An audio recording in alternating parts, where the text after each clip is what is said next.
Johnny Steele here with the San Francisco Comedy Kings, and guess where we are today? The Punchline, San Francisco. The first place I saw live comedy. When did you guys first happen into this room? Well, with me, it was February of 1980, and I came down expecting very little because I'm thinking, these guys haven't been on TV, they're going to suck. And I saw Michael Pritchard, Jeremy Kramer, Bobby Slade, and they blew me away. And I was totally hooked on comedy after that. Wow. Yeah, it was always a great, incredible room. I didn't get here until 85, 86, I think, playing the Punchline. But were you in here before you performed? Did you? No. I did go to the Holy City Zoo because people were tired of me performing in their living rooms. So, Right. so I was like, hey, there's a place that you can go do this. Wait, what? I was doing postgraduate school in like 83, 84, somewhere around there. And hey, what's this comedy thing at this Punchline place? So we came way in from the burbs in the East Bay. And I think, if I remember in the mix, Michael Davis, he was a juggler. Remember Michael Davis? Yes. Wasn't that his name? He was on the bill. And I just remember, it's hard to sit here now, 40 years later, and remember being a bright-eyed young 23, 24, 25-year-old kid in the back of the room going, wow, this looks like fun. But yeah, that was my first show here, probably my first live comedy show. Although as a very young man, we always went to the Alameda County Fair because it was better than the Contra Costa County Fair where I grew up. And I remember I saw Dick Van Dyke had a brother. Do you know this? Jerry Van Dyke. Jerry Van Dyke, and he killed me. It was so funny. He was more of a variety guy than a stand-up. Big old amphitheater, Jerry Van Dyke. And then a few years after I got into comedy, another comic named Patty Morrissey. Remember Patty? He did during the Reagan years, he destroyed his Reagan. Very funny. He'd put on a wig and he'd hide it and he'd go at the last minute, hear it, wheel, and he'd get some feedback from the audience and he'd do a just rap. did a press conference and just answer the questions, and it was a terrific act.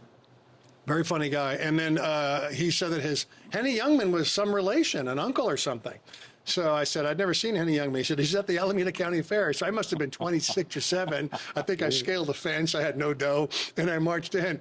And it was so funny, we weren't so sort of jaded and bitter, So back then, everything sounded genius. But I remember one joke, and it was, my wife and I recently celebrated our 50th wedding anniversary, so we went on a second honeymoon. This was pretty much like the first honeymoon, except this time I went in the bathroom and cried.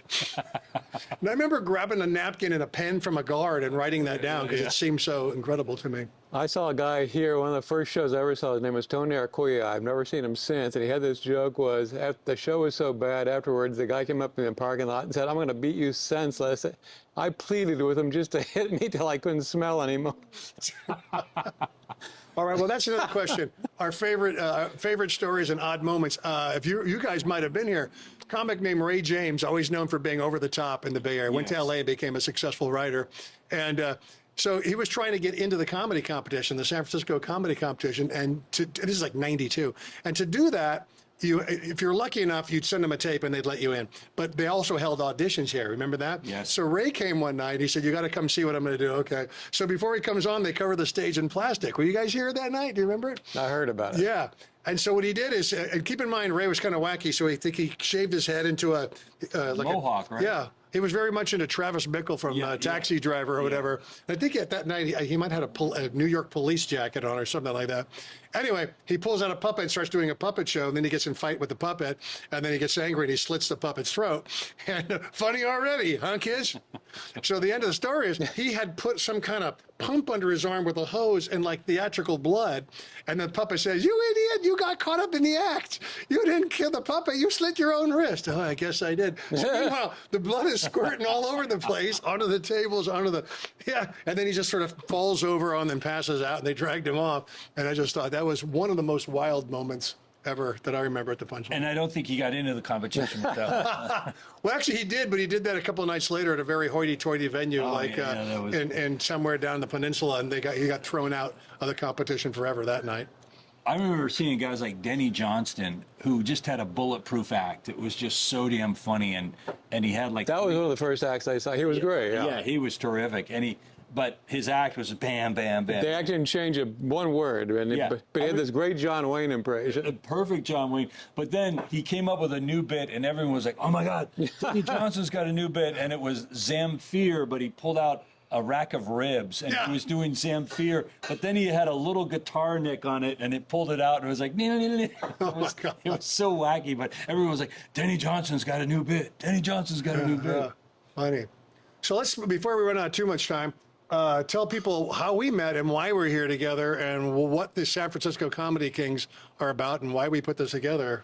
The San Francisco Comedy Kings, we're kind of the last of the old guard still hanging around doing regular shows. We got great acts. They're relatively clean acts. You know what I like about it too is, and one thing that makes it work is we're so very different. I'm a smart ass, mostly ad-libby guy, and Michael is sort of Monty Python-esque and abstract, and Larry is sort of self-effacing, low energy. And so I just think it's like 3 shows in one. So I like that. Yeah, no, the crowds that have been coming, especially to the Punchline, they come out and they go, wow, that's a terrific show. And it's we get a good age range on it, too. The surprising thing is, it seems like a lot of young people like us, which kind of shocked me. We were worried because we want to put, we're talking about filming our show and trying to get it on some channel and maybe doing a small tour throughout California. But we always thought, well, maybe we're too old, show business in LA, 40, 45, that's it, But Larry's right. There were some kids sitting right there one night and they were screaming and yelling. They stood up and hugged us when we went out. And some kids came and knocked on the green room door. Remember those 3 kids that were sitting right here during the show? And they said, we come to at least 1 show a month and we've seen nothing like this. And I said, well, we've been doing it for 40 years each. Some of the people you've been seeing have been doing it for 4 months, exactly. or maybe 4 years. No, so we have a deep bench of comedy, that's for sure. And that's what we bring to the stage. And that's why the show is good, because we are different, but it's a lot of, we each bring a lot of humor. And we also do a little silliness. Mike is just great at characters.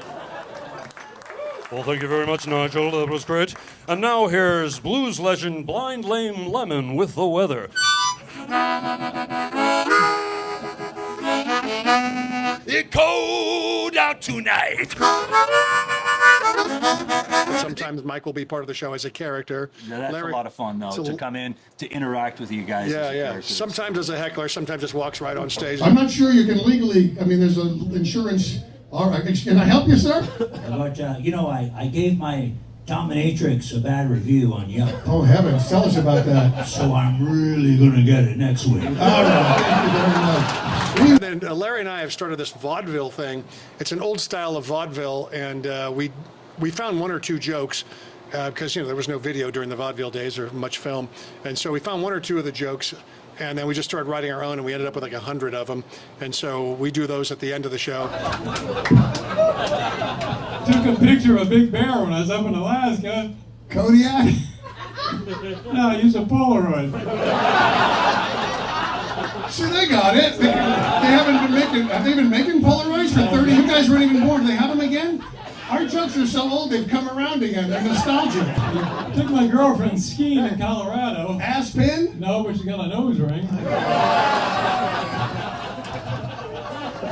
And Always popular. Always popular. A guy at the pool gave me one earlier this week for a goofy thing. all right, tell me my word, and we can do it now. What's my turnaround word?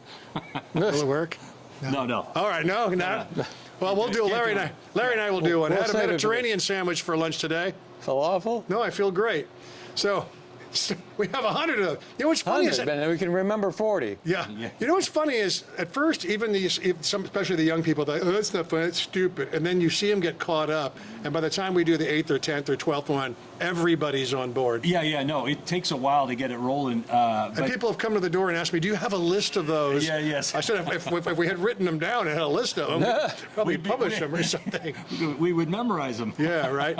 And then we also, so it's not just straight stand-up. We do sketches and wacky stuff and crazy surprises. And Mike has written many of these, but sponsors. We have funny sponsors. We'll have a music stand on stage, and someone will go over. And we'll be back after this message from our sponsor. Oxygen. Trees can't get rid of it fast enough. Lungful today. And Mexamucil. Mexamucil, the spicy laxative. Put a little pep in your pipes. So we're playing at different theaters throughout the Bay Area. I think we're going to go down to Rooster Teeth Feathers at some point this fall. We're going to be here at the Punchline, hopefully more frequently. Some of the folks at the Punchline like us a lot, and they say, hey, come back more frequently. Probably up the Throckmorton Theater in Mill Valley. But this is sort of the home base. This is where we all sort of started. I can remember all sorts of. I remember bringing my girlfriend here when I was like 24. It was Valentine's Day, so I made a couple of Valentine's cookies, fed them to her in the green room, and says I got to go out and work now. And I remember that vividly. But yeah. Well, the Punchline was always a terrific stage to work, great club to work. The staff was always great. The audiences were great. So I mean, it's a killer room. It's set up for comedy. Specifically, low ceiling, nice height on the stage. People are all around you. When I do a gig, and most gigs sucked, I think who said that in their memoir, Bornstein? Steve Martin said that on like page 38. Seldom is comedy performed under ideal circumstances. You're fighting everything. And I've done a couple of gigs where the room is just this wide and this long, or the sound is bad, or the stage is so high that people are down there. And this was pretty much perfect. When I tell people, how should I set up the room? I actually have pictures of this and say, this is how you should set up the room. It's a great room. Also, like to give a little bit of thanks to the Punchline because, a number of years ago, this was owned by Bill Graham. You guys remember Bill Graham? Yes, we do. And he was a concert promoter, and I think this was actually the dressing room. For the old Waldorf. Right? Yeah, for an old nightclub right next door, a music venue. A big dressing room. And somebody waltzed in and said, well, this is too much space here in the financial district, so let's turn it into a comedy club. And so a few years ago, they were bought out by some corporate interests that aren't here. And so I wouldn't say we got short shrift, but, it was they're booking acts out of L.A., and we're not from L.A., we're here and all that. But some of the local people who still work in the San Francisco area and some of the staff here at the Punchline said, bring these Mamalukes in. So we owe them a bit of gratitude because... Absolutely. Yeah. No, we have a loyal fan base locally. They come out to shows, and, we're doing shows like in the middle of the week. It's not like a primo... Saturday night show. Yeah. We get a nice big crowd in on the middle of the We have the two older gay guys that come see us all the time. Yeah, those guys are hilarious. They're great. They're great dressers. They should talk because comics are the worst dressers in the world. We dress pretty much like the campus rapist and torn jeans and mustard stains. Do I look okay? Yeah, you're going to be in front of a bright light. Great. Yeah. But those guys, I told them they were gay before it was popular. So. Wait a minute, there was a campus rapist comedian, do you remember? We'll not go into that now. Maybe we'll save that when we're recording in my living room. He's locked up. Yeah. So, all right, that's it. The San Francisco Comedy Kings, go to JohnnySteele.com for more information or go to the Punchline website. We'll be here in September. Depends on when you're watching this. We'll be back probably a couple months after that. And to come down here when you're not seeing us because... it's a great club. It's been here 47 years. Great show. There's a great show this week, which doesn't mean it doesn't do any good because this will probably be released after that. But we'll be home writing jokes to bring for our dates. Yeah. All right. I guess that's it, guys. Thanks for dropping down. Thanks, Johnny. Thanks to the Punch Larry. Club for letting us have an afternoon here to screw around. Thank you. Talk to you next time. JohnnySteele.com.